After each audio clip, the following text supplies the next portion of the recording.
high temperatures and dry days, we have some pretty big changes coming to our forecast, which includes a chance of severe weather for tomorrow. I'll tell you exactly what to expect coming up. Right now on News Channel 6 at 5, protesters take to the streets over the Breonna Taylor case.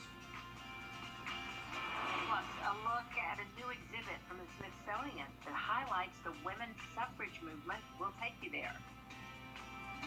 And the Department of Energy unveiling a brand new project in Aiken. We'll show you as News Channel 6 at 5 starts now. Live from Television Park, this is WJBF News Channel 6 at 5. Good evening, everyone, and thanks so much for joining us. I'm Jenny Montgomery. I'm Brad Means. We do appreciate it on this beautiful Thursday. Coverage you can count on continues now with violent protests in Kentucky. That's where a grand jury indicted one of the police officers involved in the deadly shooting of Breonna Taylor, but not for her death. The indictment is for endangering Taylor's neighbor. Protests broke out following the indictment. Demonstrators set fires, dozens of people were arrested, and 2 Louisville police officers were shot. According to Kentucky law, the use of force by Mattingly and Cosgrove was justified to protect themselves. Federal charges are still on the table in the death of Taylor. Well, let's take a look at this map here, and this happens to be from the Storm Prediction Center. We have a marginal risk of severe weather. This is for tomorrow, and you'll notice it includes our entire viewing area. So all the counties shaded here in this green area is a risk of severe weather coming up for tomorrow. Tonight, we have some showers on the map, but don't worry about any big severe storms. No severe storms whatsoever. The Sparta, Gibson to Sandersville to Wrightsville, heavier showers. We've had some showers basically right over the city. They're now moving into Aiken, so all this is relatively light rain at the moment. The heavier showers again further towards the south. Again, no big storms here, but just a little heavier downpour, if you will. There's our Jiffy Lube Skyview cam. It was wet earlier, dry. Now it's wet again from SRP Park looking towards downtown. You probably see a little bit of the raindrops. Current temperature 77 in Augusta. You're going to notice the humidity is higher tonight as well. 79 Waynesboro. Washington, though, it's 71 with some showers earlier. Tonight, 7 o'clock. The light showers continue. Notice they move from southwest to northeast. Any heavy activity really remains out towards our west. Here's 10 o'clock tonight from Evans to Augusta to Edgefield, a shower. And again, heavier showers off towards the west. That will change, though, for tomorrow. Strong storms are likely. There's the timeline between 11 a.m. and 8 p.m. Coming up, I'll show you hour by hour what to expect with these storms in just a bit. Brad, Jenny. Tim, thanks. Time is running out for you to fill out those census. There's a new exhibit in McCormick, South Carolina, commemorating women's suffrage. News Channel 6's digital reporter Brandon Dawson takes us there. I'm here in McCormick at the top of Red Rooster Antique, taking a look at an exhibit that showcases the 19th Amendment. Votes for Women, A Portrait of Persistence is a 10-poster exhibition from the Smithsonian that celebrates the 100th anniversary of the 19th Amendment. It explores the complexity of the women's suffrage movement and its importance. Aside from the posters in the exhibit, you can also find things like paintings, antiques, and vintage clothing provided by members of the community. Members of the Historical Commission hope all the history packed into this exhibit starts a conversation. Having this exhibition here in McCormick, we might be a little town, but we feel passionately about our place, and this exhibit is generating the conversations that women need to have with their families, especially their daughters. Now, if you're looking for more info on the exhibit, you can go to our website and find it in our article on WJBF.com, where we'll also have an extended look. Reporting from McCormick, this is Brandon Dawson, WJBF News Channel 6. As we continue to cover the coronavirus, there is apparently another health concern that has the attention of doctors these days. And it's mostly affecting children. We'll have details right ahead. WGN America. On top of the coronavirus and the flu, health experts are worrying that hundreds of children could get a rare polio-like disease this fall. There are flare-ups every other year, and 2020 lands in that cycle. Here's News Channel 6's Chloe Salsameda. The CDC is warning parents to look out for signs of acute flaccid myelitis, a rare neurological condition that affects children.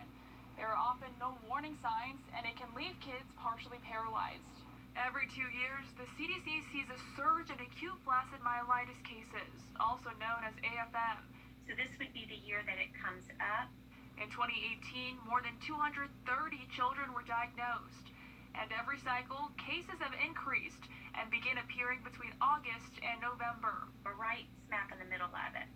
Dr. Elizabeth Siegel is a pediatric neurologist at the Children's Hospital of Georgia. She tells me parents need to be aware of AFM so they know what to look for in their kids. Well, but the big problem is it can be very rapidly progressive and can cause respiratory compromise and even them to stop breathing. Symptoms include weakness in arms or legs, facial drooping, and trouble breathing. It's a very devastating disorder, and their recovery is quite poor. AFM mainly affects children around the age of 4, but it can affect teens too. Tracy Giesberg's son Trevor was 16 when he had trouble breathing and quickly became weak and couldn't walk. He was rushed to the hospital, but is now paralyzed in his left leg. Supposed to be so healthy and athletic with all the soccer that he was doing, and here he is dying on an emergency room table. Trevor spent about 3 months in the hospital and is still trying to regain his strength 2 years later. He was in a wheelchair. He had to try to use a walker to get... At least 21 cases of AFM have been reported this year. In the age of COVID-19, Dr. Siegel warns parents not to put off taking their kids to a doctor if they start showing symptoms. So what would your message be to parents in this time?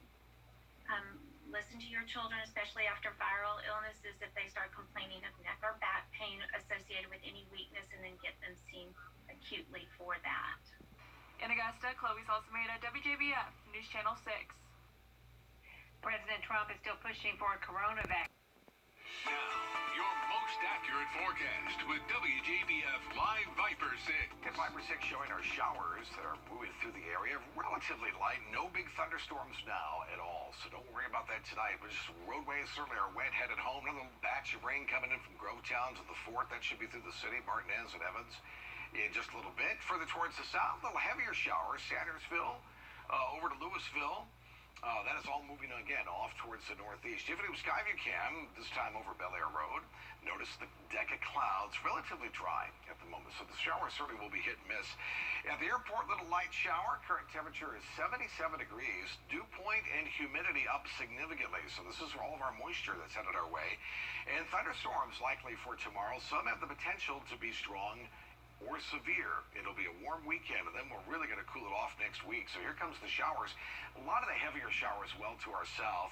It is all part of what was Tropical Storm Beta. And notice the wind here. So we have a warm front to our south. That'll be headed our way. That'll increase our shower and storm chances certainly tonight into tomorrow, and that potential for some strong storms tomorrow certainly is there as this activity will move off towards the northeast. So that's something we'll be dealing with. Let's get right to it.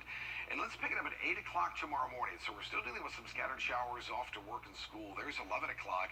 Notice Thompson all the way up into Saluda. And by afternoon time, that's what I think we'll have peppered about will be these showers and some thunderstorms. Here's 2 o'clock from Edgefield to Augusta. Wrightsville, Swainsboro. Notice these darker colors here, right? Those are some heavy downpours. Again, some gusty winds. Isolated tornado threat tomorrow. Not a big outbreak by any means, but that potential may be there. Here's 4 o'clock tomorrow.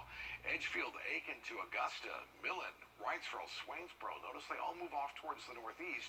You'll also notice there's 5 o'clock. A lot of this now moves off towards the east. So the individual cells northeast as the whole line moves towards the east. So 6 o'clock tomorrow night, a lot of that activity will be out of the area, and by 7, 8 o'clock, we should just have a few showers around, and most of that then will head towards the coast of South Carolina. Then we're done with it. So something we'll be watching closely. Again, we are a marginal risk of severe weather tomorrow. The biggest threat, heavy rain, perhaps some damaging winds, and the hail and tornado threat certainly is there, but that is low. All right, we'll keep tabs on it. 67 tonight, so noticeably warmer tonight. Again, with our scattered showers about. 60% chance scattered showers and thunderstorms tomorrow. 84 the high. Again, it will be an opportunity for some strong storms, especially late afternoon. In our 10-day forecast, A shower or two on Monday with a front that moves through, and then a secondary front on Tuesday, Wednesday will drop the temperatures into the 70s, and overnight lows could fall back into around 50 degrees as we get into next week. That's your forecast. Tim, thank you so much.